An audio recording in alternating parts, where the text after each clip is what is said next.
So to conquer diabetes, what do? To conquer diabetes, go for the low glycemic index foods.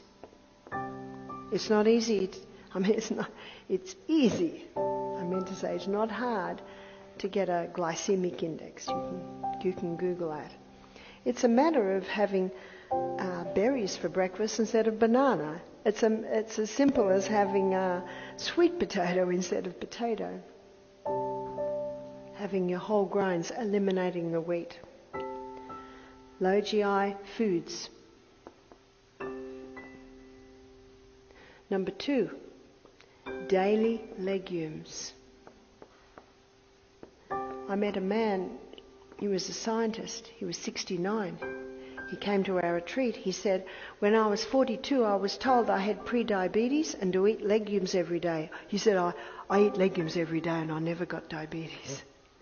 Because the beans give that lovely, sure, steady delivery of fuel. But how do we stop them causing bloating or wind? You soak them overnight. And then you rinse them very well. And then you bring them to the boil. Have you seen all the froth that comes on? You know what that is? Wind. You got to rinse it away. What I do is when my beans are 3/4 cooked, I rinse them again. And then I put my beans into a delicious sauce. And then you will not have that problem. They'll be a lot easier to digest. When I first married my husband 24 years ago, he could handle lima beans, he could handle red lentils, he could not handle brown lentils, and he could not handle kidney beans. So what I did is at the meal I'd give him a teaspoon. That didn't cause a problem. A few days later, 2 teaspoons. Within a couple of weeks, 3 teaspoons. He can now handle them all. So sometimes if there are some you can't handle and they're even well soaked and rinsed, just start slowly and introduce yourself to them. As we looked at when we looked at the liver, the legumes are only 1/3 the carbohydrate that you will find in your grains. Number 3, there are some things that must stop. What must stop is wheat. What must stop is refined sugar. Now, if someone's looking at conquering diabetes, initially they also need to eliminate all your healthy sugars, like your palm sugar, your maple syrup and honey. So they need to be stopped until the pancreas is starting to recover. And it can recover. One young man named Dan did our program. He was type 1 diabetes. He got diabetes after a strong course of antibiotics at the age of 15. He's now 19. He said, my specialist said my pancreas is dead. I said, is it gangrene? What's dead?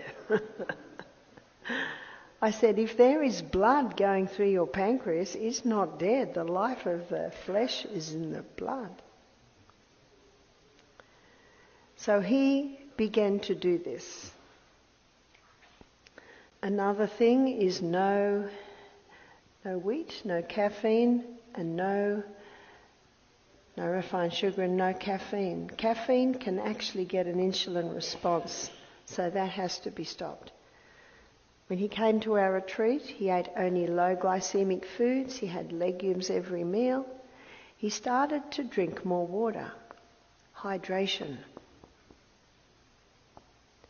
And what he found was if he felt that he was getting a blood sugar level low between meals, he'd have a little bit of the salt and a glass of water and it would maintain him. I do not advise diabetics eat every 2 hours because that really disrupts digestion. When we looked at the journey through the gut, did you notice that digestion averages 3.5 to 4 hours? So you've got to leave that break between meals. If you eat food, and this is what Dan did, And we just looked at this. High fibre. Remember what fibre does? It slowly releases the glucose. Generous proteins. There's your legumes, nuts and seeds. They're all low carbohydrates, so you're not overworking the pancreas. And also the healthy fats. We also looked earlier in the week at fats that heal, fats that kill.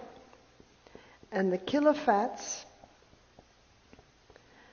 are your altered fats. There's your deep fried foods, there's your margarines, those fats that have been changed or altered, or your polyunsaturated fats that have been extracted using high heat. They're the dangerous fats. These are the three foods that keep the food in the stomach longer. These are the ones that give that steady, consistent delivery of fuel. Also, what Dan did is he began to exercise. And the exercise he implemented was the high intensity interval training. So he'd put his joggers on every morning and he would run up and down the hills. Now after, he was with us for 4 weeks. He did 2 weeks program and 2 weeks in the garden. And he came to me at the end of the 3rd week and he said, I want to tell you something. He said, the first week, if I got a blood sugar level low in the middle of the night, I had some candies in my bag, I'd just take a candy. He said it'd get the blood sugar level up, but he said I'd get a terrible headache. But it got my blood sugar level up. He said the second week, I was feeling a bit guilty that I shouldn't be doing that. So he said, if I got a blood sugar level low in the middle of the night, I'd eat an apple. It takes a long time to eat an apple in the middle of the night, doesn't it? The 3rd week, he did something else. He said the 3rd week, if he got a blood sugar level low, he'd jump on the floor and do 30 push-ups. So what's he doing there? Do you remember in our last presentation looking at the heart, about the stores that we have in the cell? Remember the 20-step pathway that gives us 2 units of energy. There's the 8-step pathway that gives us 36. Of course, that's the oxygen pathway. But remember the little bunch of grapes, the little glycogen stores, already in your muscle cell. So when Dan did 30 push-ups, it caused a release of these glycogen stores that gave him energy, got the blood sugar level up. He said to me, why didn't anyone tell me about glycogen?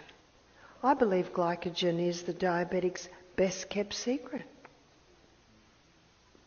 It's already in there. And if you run out of that, what else have you got? You're fat. That's right. He told me that one morning he got up. I have to give you Australian levels. I don't know if yours are similar. I don't think they are. So the blood sugar levels should sit at about anywhere between 5 and 6. So he got up one morning and his blood glucose levels were 3. So what he did was he had the salt, water, got dressed, had another salt, more water, went for a run, came back, tested his blood glucose levels, they were 9. And he'd had nothing to eat. Where did that come from? Came from the stores, the glycogen stores and the fat stores. If you're running out of glycogen. It's an amazing process. That's why exercise is vital. Not only that, what happens when you exercise and you're doing the high intensity, your cells screaming out for fuel. So what happens is extra insulin receptor sites develop on the membrane around the cell so that it can take more glucose in. That's quite incredible, isn't it? Now, before someone develops diabetes, they usually start with insulin resistance. You've heard of insulin resistance. What happens with insulin resistance?